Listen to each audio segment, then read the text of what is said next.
What's going on, everyone? Time for another upgrade on the good old Citizencycle bike, right? This is my Frankenstein bike that I try out all my upgrades on. It was once back in the day a 2018 Radrover. It's been very heavily modified at this point.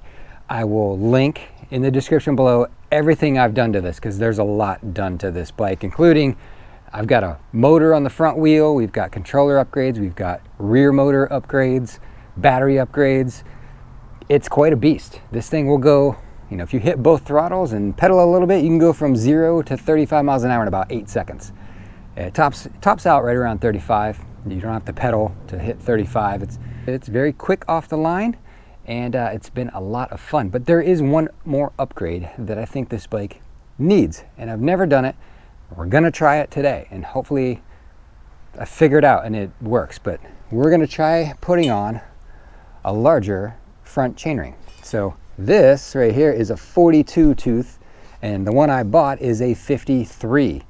So I've already gone out and taken a video of me pedaling the bike while going about 30 miles an hour. So you can see the rate at which I'm pedaling.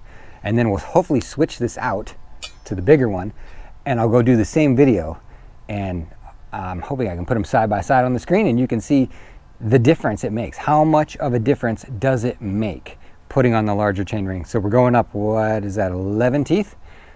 How big of an impact is that? Does it, you know, slow the pedaling speed down a lot? I'm hoping that the bike will just become more pedalable throughout the entire range. And I'm hoping too, maybe that at the top end speed where, you know, once you get going over 30 miles an hour, it's kind of hard to input into the pedals and give it help. Maybe this will let me input more into the pedals and go even faster. I don't know. We're gonna have to do a top speed pedaling run after I finish this. So I believe I have all the tools I need here. I was waiting on this. I had to get a crank puller tool. It was like, I don't know, $11 on Amazon or something. I will link this too, so you know what I got. And I think this is what I need to get this baby off of here. So let's give it a go and see how it goes. All right, step one, let's take this bolt out of here and see if we can't see what this looks like. Now, there is one issue that I know about already, I believe.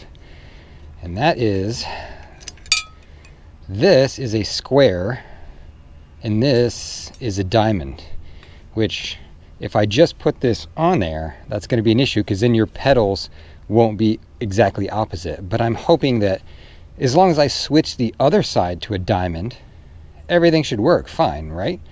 The next thing is you have to thread this puller tool into here and tighten it down. So hopefully it fits, which it does. All right, fantastic. We're off to a good start. All right, and then it's a 15 mil. All right, so that's pretty tight. Now, you hold this one with the wrench and tighten the end of it, I guess, and it pushes in there and pulls this off, because you can't just grab a hold of this and pull it off. So I guess we just start tightening this, right?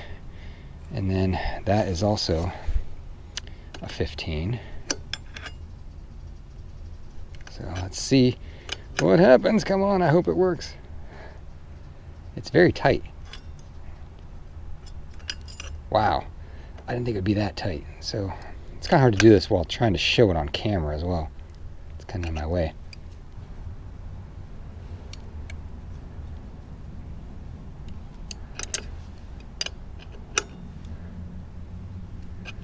Okay, come on. I hope it pops off. It's getting easier now. It was really hard. Now it's getting easy. So, oh, it's getting loose. It's working. Success. Okay, it feels like it's off. So, whoa, look at that. Came right off. Perfect. Okay. I guess we're done with that. Now, we'll put this on. Like that. I don't know. Do you have to, like, tap it on there or something maybe? I mean, it looks like it should probably seat on there further. Maybe I'll go get a rubber mallet and kind of punch it on there a little bit. Let me go do that. I guess it's on far enough. I mean, I'm just going to tap it a little bit. I mean, it's super close. Those teeth are so super close right here, but they're clearing. It's still working. So I guess that's all. We got to get the chain on it here. Let's move that out of the way. Wonder how tight this is going to be. I mean, I don't know. Do you need to put a new chain on when you do this? I have no clue. Not a bicycle expert whatsoever. It's on there. I guess that'll be something to note. You know, does it still shift the same, or do I have I just messed up the derailleur now because the chain's tighter? I don't know this stuff. We're experimenting. We're figuring it out. That's what we do on my channel. I just try stuff. So it's on. It clears. Let's put this back in here. All right, let's take this side off here. These were really loose. I barely had to like undo that. They were probably not tight enough. Okay, so does this, can I just, yeah, I'm not gonna be able to just pull that off. I guess you have to use the little puller tool again over here. So let's do that. It's very tight at first. You gotta put quite a bit of force in there.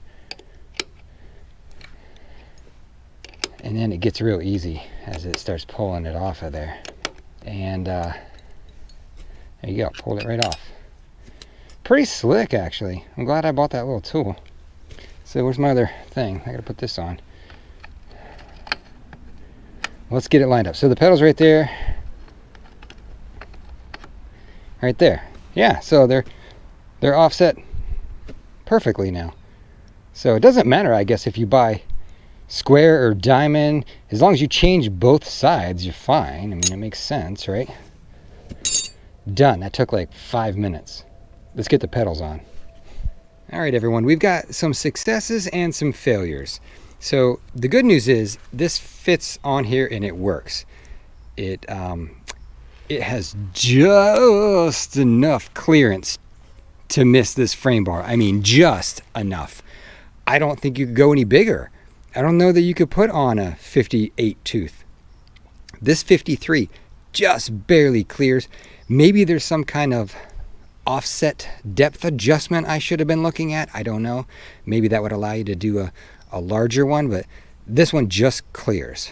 I did have to, you know, re-index the rear derailleur. It was a little off, honestly, before I even started this whole thing. So I just went ahead and, you know, re-indexed this and got it shifting perfectly. So we can move through all the gears now just fine. The failure of this, which is not a total failure, but it's a problem, and that's on the other side. So let me go over here and show you the best I can. The problem is that this crank arm is, I guess, a little bit different shape maybe, and when you get to this point, if I can get the camera in here for you, it nicks the frame. It hits on it a little bit, just barely catches it, and then slides past. So it will make it around, but hear it hitting, it's just knocking on the frame. It's off by like a millimeter. So I've got like a millimeter of clearance issue here where this hits the frame. So, you know, most people say, well, you bought the wrong one. I'm not going to buy that one. I'm going to just solve the problem. So what I'll do is I'll just take out my angle grinder and I'll just buzz this off a tiny, tiny little millimeter and then repaint it black, and then it'll clear just fine. So that will be my solution. I want to go out now and ride and test and take that same video of me pedaling to see how much of a difference it makes in the speed at which you have to pedal this bike when you're going 30 plus. So you'll know then, going from 42 to 53, you know, how much of a difference does that make. So let's go do that now.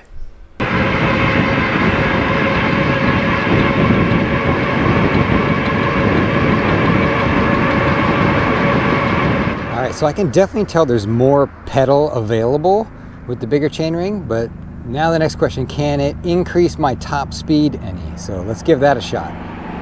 All right, here we go.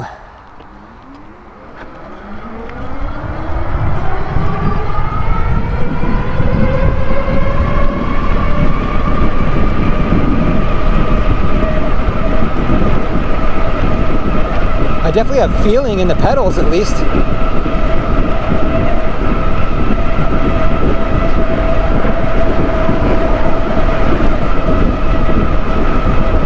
I just need stronger legs. I think that's the problem. Now, as I'm leisurely just cruising around town, I usually have this bike in like 5th or 6th gear, sometimes 7th, just to keep, you know, feedback in the pedals. And I can tell now, just, you know, going 7 miles an hour, 8 miles an hour, I'm in 4th gear. I can probably downshift to 3rd. Yeah, even in 3rd, that feels like 5th used to feel. 4th is probably comfortable riding.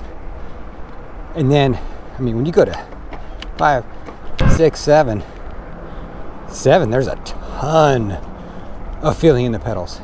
I can notice the difference. It's a pretty good difference. I'm pleasantly surprised with how much more feeling you get out of the pedals, because gears 1, 2, 3 with the 42 tooth were just worthless. I never used them.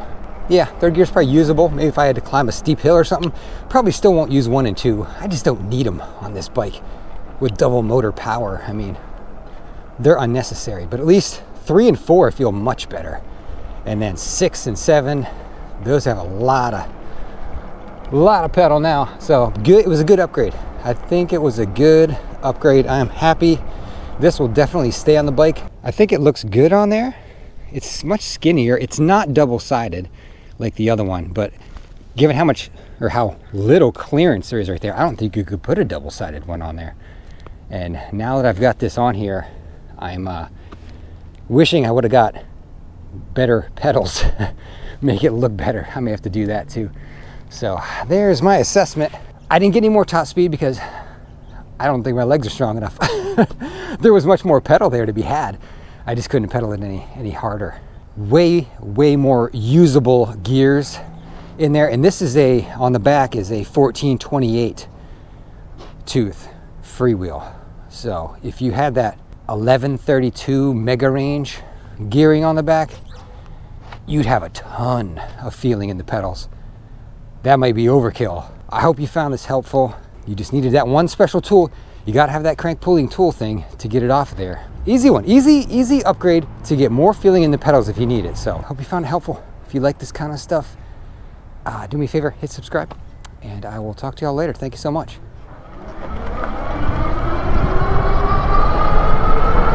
Oh yeah, still my favorite.